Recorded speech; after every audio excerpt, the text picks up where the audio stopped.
Here we have a D16y8 VTi intake manifold reporting. We're going to get it like this. It's going to be ready. This is actually for Julio, the VTi. We did the 3-part series here. It's also got to test on the intake. It actually made 105 wheel horsepower stock engine and stock ECU. So it's going to get this upgrade and many more. So we're going to take you on the steps and the progress here halfway through on the intake manifold.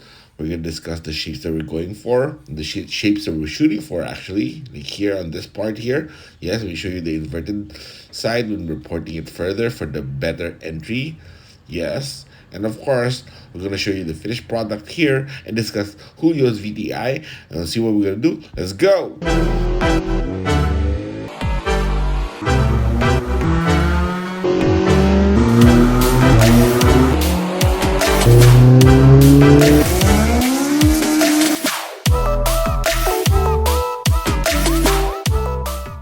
Alright, first things first, here's our new page. I had to make a new one because when my personal Facebook got hacked, I lost control of the old one. That's why there's a designation number 2 here. We got the prices there for all the common stuff that we do. Yes, and we actually try to post as much as we can. That usually doesn't always make it a content here on the channel. Like here, we're testing an engine for a customer because he decided to swap cams. Yes, and you can hear we posted this. It's about the Skunk 2 camshaft, the old etching and the new etching. Because we know a lot of people are selling used cams and they'll declare it's a Skunk 2. Here you can check. Skunk 2 stage 2 or tuner 2 is H08.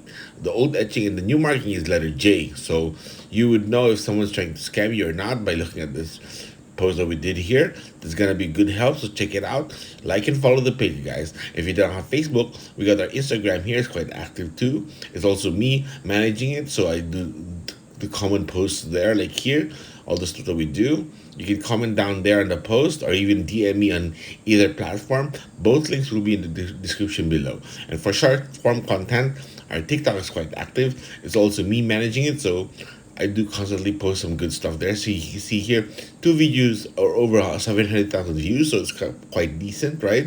It's good for entertainment. So a lot of things are data that we can't really make for the channel or the page goes to here. So yep, all 3 links will be in the description below. All right, yeah, so let's start. And here is the freshly cut plenum. Yes, it's ready to port. Yes, you see the Honda casting is really good and clean, but it definitely could use a good improvement by porting it, so it's gonna be really, really good. This is for a VTi. It's actually Julio. This is the series, the build series we did earlier. It's the 3-part series. We started with that. Then part 2, we are assembling the engine. And of course, then part 3, the engine is finished. We installed it, started it up. Yes, it got good. And of course, it was the candidate for the intake test that we did for the stock airbox versus short ram and cold air. It did 105 wheel horsepower, bone stock with stock ECU. So it's pretty good, right? Yep. So now we're going to have this improvement. And we got a tunable ECU too. But first, I need a favor. Hit the like button because the more likes the video get, the more activity it shows to the algorithm. Therefore, it gets shown out to a wider audience. It helps the channel grow. It helps me a lot. So I really appreciate it and thank you for that. Hit the like button, guys. Yeah. And if you haven't, you gotta subscribe. This way you can continue to watch all the other good stuff that we have. We have over 300 videos and you can check it out whenever you like, whenever you log into YouTube, whenever you're subscribed, because you can check it out and you get notification too, right? For the hardcore, we got some hardcore videos here, over 30 videos of ultra hardcore stuff like chamber cleaning, even dyno tuning, including ECU tuning on the dyno, engine building like this, all the tips and tricks that we do. We share it there in the members only section. Yeah, all right. So now let's start here with the carbide first to get the shaping good. Yep. Yeah, we gotta speed this up a bit so it doesn't get too boring. Yes. You can start with the 80 grit, but it's gonna take forever. So we start with the carbide first so we can get the initial shaping good. We're trying to flare up the entry. This way it's gonna be sort of like a velocity stack, improving flow, and of course, most importantly, improving airspeed. This way it feeds all the intake ports really good. That makes the engine efficient without much work. You know, as like you're working as normal, it's gonna be even more efficient. So here, and here the other side, we invert it. We open up the top side of the runner entry. Yes, we use the vise here, but we don't usually get to videotape this because The angle is hard. It hits the phone when I put it on the stand. So we do this like this. And we just show you once we're done with it. Then we go back to the normal position when it's back to its inverted position. All right. Now let's go back to the porting bench. Let's move it here. Here it is.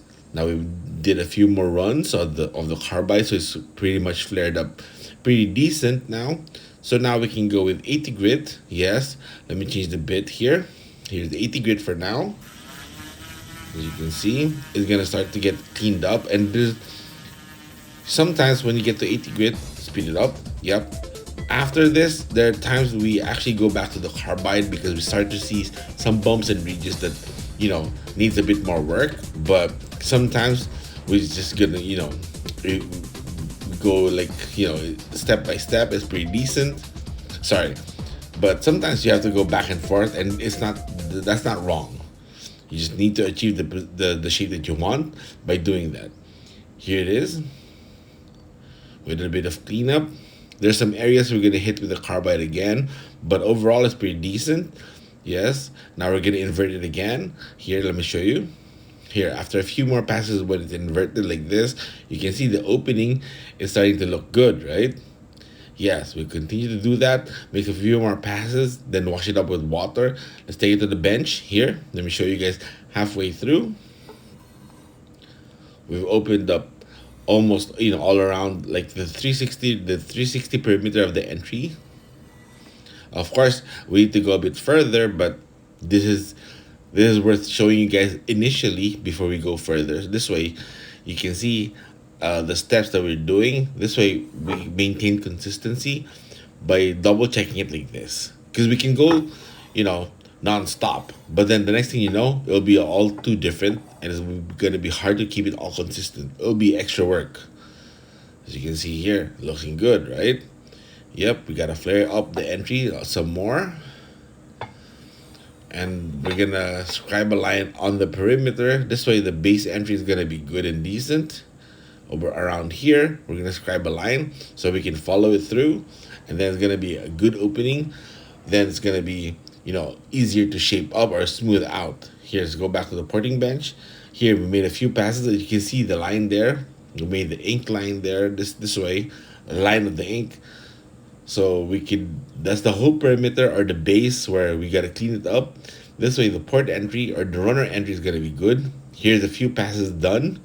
As you can see, it's getting good and getting cleaner, right? Now we can go to 120 grit, spray some lube. The lube is actually, until now, because it's still summer, 50% ethyl alcohol and 50% soapy water. When it's not summer, we actually go up to 70% ethyl alcohol. But since now it's really too hot here, having 70% just lets it evaporate too fast before it does its job. So right now it's 50-50. As you can see, it helps clean up the porting finish or the finish on the sanding roll. Even though this is just 120 grit, it makes it easier for us to see it that it's good and consistent or not. As you can see here, looking good, right? So the real trick is actually the lube. So we're gonna use it. I'll go to the inverted one now, do some few passes, and then once we're done with it, we go clean it up and go to the working bench. Here it is. It's all actually done, right? They're all 120 grit, but using spraying the lube as much as we can so it looks clean and get the shape good now. The runner entry is flared up, so it's actually, we're going to show you in this angle here. You can see that actually they look like velocity stacks, right? And that's actually the goal, because velocity stacks help the entry, the air entry gain speed to get faster. So we're gonna port match this all the way to the edge because we got Julio's intake gasket pattern. So we're gonna make sure it's matched good. This way is gonna be bolt on. This is gonna be awesome. Actually, we sent this to Edmel. It's not just done welding, but here's the 3-part series. Yes, and of course, the intake test that we did with this, we're gonna have it on the end screen. Yes, of course, you can click it over here.